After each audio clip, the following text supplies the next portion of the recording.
बड़ी खबर आ रही है दिल्ली से। कल 8 मार्च को दिल्ली में स्थिति उस समय तनावपूर्ण बन गई जब प्रशासन ने जंतर मंतर और रामलीला मैदान पर होने वाली सवर्ण संगठनों की शांतिपूर्ण सभा की अनुमति रद्द कर दी। यह प्रदर्शन यूजीसी नियमावली 2026 की धारा 3/1C और 11 सूत्रीय मांगों के समर्थन में प्रस्तावित था। पुलिस ने अंतर्राष्ट्रीय महिला दिवस और वीवीआईपी मूवमेंट का हवाला देते हुए कार्यक्रम पर रोक लगा दी। रक्षक मोर्चा, सवर्ण परिषद और हिंदू सेना जैसे दर्जनों संगठनों का आरोप है कि लोकतांत्रिक आवाज को दबाने की साजिश की जा रही है। आंदोलनकारियों के अनुसार अमित दुबे, पंकज धवेरिया और सर्वेश पांडे समेत कई प्रमुख नेता की बीती रात से ही नजरबंद कर या हिरासत में ले लिए गए हैं। रामलीला मैदान में भारी बैरिकेडिंग और जंतर मंतर पर भारी पुलिस बल तैनात है। अधिवक्ता अनिल मिश्रा और संगठनों ने चेतावनी दी है कि यदि भेदभावपूर्ण नीतियां वापस नहीं ली गई तो आगामी चुनाव में सरकार को इसका खामियाजा भुगतना पड़ेगा। सिद्ध कर दिया है ये सवर्ण समाज के प्रति घोर अन्याय है और संविधान के विरुद्ध है। संविधान की धारा 14 और 15 ये समानता का अधिकार देती है प्रत्येक नागरिक को, देश के को, कि वो सब एक समान हैं, समान अधिकार हैं, समान कर्तव्य हैं। लेकिन हमारे अधिकारों का हनन किया जा रहा है इस सरकार के द्वारा और सवर्ण समाज की उपेक्षा की जा रही है। क्या इस देश का सवर्ण समाज इस देश को विश्व गुरु बनाने में अपनी भूमिका सर्वोच्च नहीं रखता? इन सरकार को नहीं भूलना चाहिए। मोदी जी आज आप जिस गद्दी पर बैठे हुए हैं ये भी सवर्ण समाज की देन है। और आज जो विश्व में आप डंका बजा रहे हैं, सनातन का उत्थान करने का आप वादा करते हैं, तो ये आप ध्यान रखिए, भूतो न भविष्यति। सवर्ण समाज के अलावा दुनिया में कोई भी व्यक्ति ऐसा नहीं है जो सनातन को मजबूत कर सके और सनातन का संवर्धन कर सके। सनातन की धर्म ध्वजा लहराने वाला सवर्ण समाज ही है जिसको आज आप कुचल रहे हो ऐसे घिनौने कानून ला करके। दूसरी बात मैं ये कहना चाहता हूँ कि संविधान में ठीक है आपने आरक्षण दिया आजादी के बाद, लेकिन सवर्ण समाज ने उसको सहन किया, बर्दाश्त किया। लेकिन आरक्षण किसी का अधिकार हो सकता है, सुरक्षा किसी का अधिकार नहीं है। सुरक्षा सबके लिए समान है। ये संविधान कहता है कि भारत के 140 करोड़ लोग समान सुरक्षा के अधिकारी हैं, चाहे वो एससी वर्ग का हो, एसटी का हो या सवर्ण का हो, कोई भी वर्ग का व्यक्ति हो, उसको सुरक्षा समान रूप से दी जानी चाहिए। इस यूजीसी रेगुलेशन ने हमारी बच्चियों को, हमारे बच्चों को असमान अधिकार दे करके और हमारे उन बच्चों के भविष्य पर कुठाराघात किया है। क्या उनके भविष्य के लिए ये सवर्ण समाज एक नहीं हो सकता, आंदोलन नहीं कर सकता? जब हमने आजादी के मतवाले 1857 से लेकर और आज तक जितने भी आंदोलन आजादी के लिए हुए उन सब में सवर्ण समाज की महत्वपूर्ण भूमिका रही है। तो हम हमारे बच्चों के लिए क्या सवर्ण समाज आज आंदोलन नहीं कर सकता? आप रोक सकते हो उसको? कोई सरकार नहीं बनी थी। हमें हमारा जवाब नहीं उठाने देना, हम आतंकवादी नहीं है। इस तरह से पुलिस हमें घसीट करके बसों में डाल रही है, हम आतंकवादी नहीं है।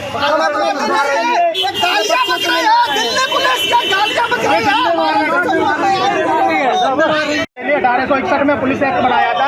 आज हमारे पुलिस प्रशासन मजबूर है प्रशासन के चक्कर में। देखिए, प्रशासन की जो हठ धर्मिता है वो सत्ता के डायरेक्शन में है और सत्ता जब सवर्ण विरोधी हो जाती है तो निश्चित है वो किसी भी सीमा को लांघ जाती है।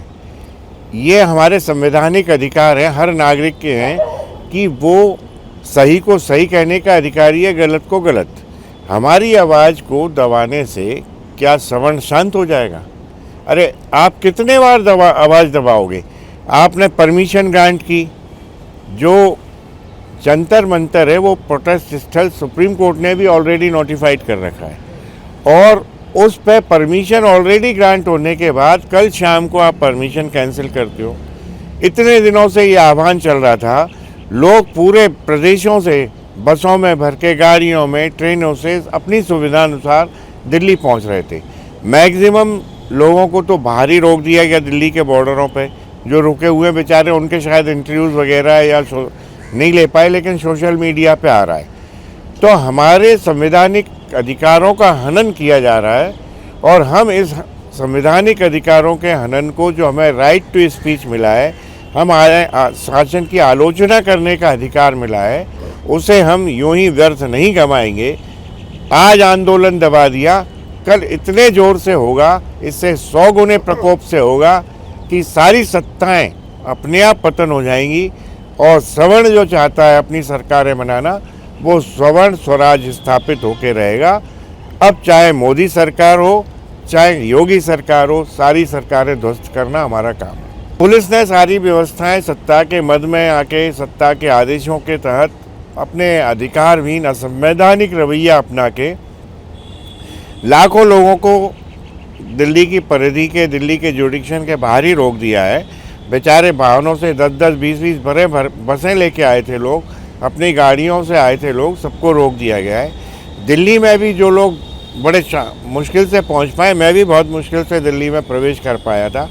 बहुत सारे लोगों को दिल्ली में और दिल्ली से बाहर अन्य प्रदेशों में होम अरेस्ट भी, हाउस अरेस्ट भी कर दिया गया था।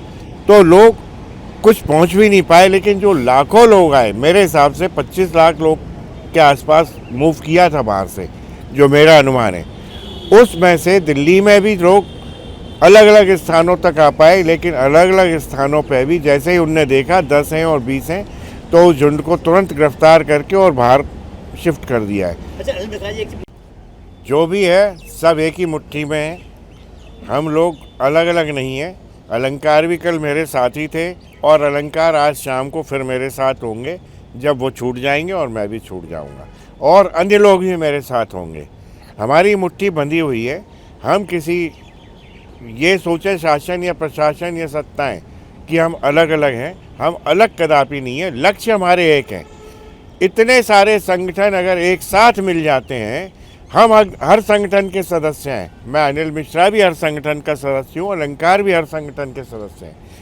हम किसी संगठन के मातहत ये नहीं चाहते कि एक संगठन आके कोई आगे बढ़ के करे कार्रवाई, क्योंकि संगठन बहुत सारे हैं। सभी संगठनों का अपना अपना वर्चस्व है, अपना अपना महत्व है। सभी संगठन सम्मिलित होके हमारे जो आंदोलन है उसको आगे बढ़ा रहे हैं, और सवर्ण आंदोलन जो इस मुहिम पर पहुंच चुका है कि अब सत्ताएं और प्रशासन हमसे घबराने लगे हैं, उसका परिणाम आज आपको देखने को मिला। मोदी जी के द्वारा आज एक छोटे से मेट्रो का उद्घाटन आज ही रखा गया जानबूझ के, जबकि वो उद्घाटन उनके सीएम, उनके रेलवे मिनिस्टर आगे पीछे भी कर सकते थे, लेकिन हमारी परमिशन ऑलरेडी ग्रांटेड थी। उसको हमारे संवैधानिक अधिकारों का दुरुपयोग और हनन करके निरस्त किया गया। हम सवर्ण शांतिपूर्ण प्रोटेस्ट करने के आदी हैं, और शांतिपूर्ण ही हमारे प्रदर्शन होते हैं, शांतिपूर्ण ही आंदोलन होते हैं। हम नहीं चाहते कि किसी भी तरह के व्यवधान या किसी भी तरह के लड़ाई झगड़े उत्पन्न हो, लेकिन अगर सरकार और सत्ताएं और प्रशासन नहीं मानते तो हमें भी जो विद्वता शास्त्रों के द्वारा हमें प्रदत्त की गई है, हम उसे शस्त्रों में भी परिवर्तित करना जानते हैं, क्योंकि हम दोनों के विद्वान हैं, शास्त्र और शस्त्रों के। जब ज़रूरत जिसकी पड़ती है हम उसका प्रयोग और उपयोग करते हैं। अगर हमें भविष्य में ये ज़रूरत पड़ती है कि अब हमें शस्त्रों का प्रदर्शन करना है, तो वो भी कल किया जाएगा, ये निश्चित मान के चले। आगे की रणनीति यही है। पहले तो कोशिश करते हैं कि कोर्ट से हम परमिशन लेके प्रोटेस्ट करें, क्योंकि हमारा अधिकार है प्रोटेस्ट करना, हमारा आवाज़ उठाना हमारा अधिकार है। हम कोर्ट से परमिशन लेंगे, उसके बाद आंदोलन करेंगे। अगर उसमें देर विलम्ब लगता है तो हम अब दिल्ली के बॉर्डरों को सील करके दिल्ली की सारी गतिविधियां बंद कर देंगे, और शासन और सत्ताओं को मजबूर करेंगे कि हमारी जो मांगें हैं वो स्वीकार करें, अन्यथा उन्हें पद पर रहने का अधिकार नहीं है। हमारी मांगें शुरू से 4 मुद्दे हैं हमारे सामने।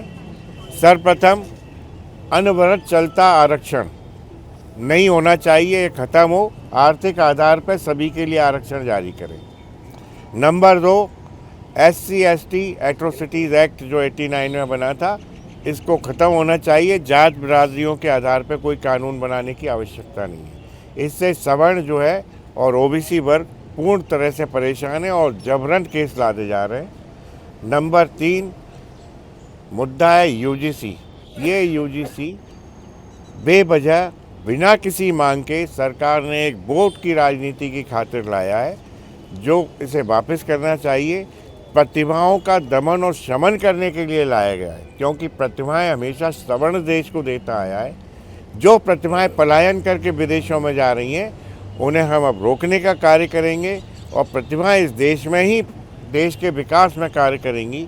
साथ ही प्रतिमाओं पर एक ब्लैक स्पॉट काला धब्बा लगाने का जो कार्य किया जा रहा था यूजी से, उसको हम ख़त्म करेंगे। तीसरा मुद्दा, चौथा मुद्दा हमारा जो है, ये राष्ट्र जो है हिंदू राष्ट्र घोषित होना चाहिए, सनातन राष्ट्र घोषित होना चाहिए और गाय इसका जो है, जो गाय है वो राष्ट्र पशुधन घोषित होना चाहिए। ये हमारे मुद्दे हैं। और जो एक ढोंगी बाबा का नाम लिया जाता है संविधान निर्माता के रूप में, वो ढोंगी कभी भी संविधान तो क्या उसका एक अनुच्छेद नहीं लिख सका। आप पूछ लीजिए एआई से और ब्लॉक से या किसी भी किताब से, उसने किसी स्वतंत्रता के आंदोलन में पार्टिसिपेट नहीं किया। और वास्तव में जो संविधान का निर्माण किया सर BN राव ने, उनकी स्थापना हो और उन्हें जो भारत रत्न की उपाधि है वो प्रदान की जाए। ऐसी ताजा तरीन खबरों के लिए जुड़े रहे राजीव टाइम्स के साथ।